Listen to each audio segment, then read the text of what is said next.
Sunt Lia, am 35 de ani, sunt fondatoarea atelierului Magic Wood. Noi suntem producători de activități și jucării creative și educative pentru copii. Mai nou avem deschis un atelier de pictură, desen, modelare în lut și am lansat recent un curs de pictură și grafică digitală.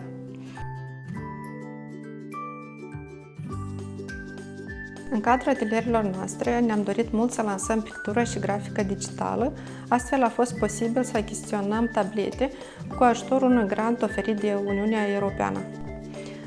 Astăzi copiii la Magic Wood combină arta cu digitalizarea cu ajutorul acestor tablete.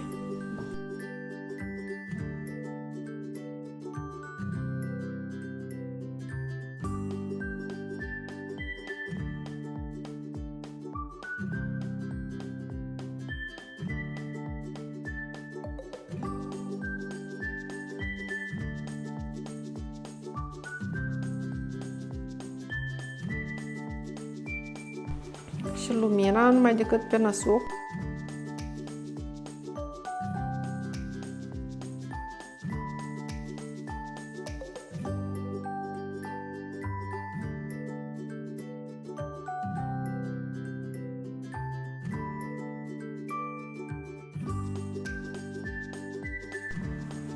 Și aici este un ursuleț. Ce-ți place ție la aceste lecții? Îmi place când noi pictăm în liniște și modelăm și sculpturi din lut.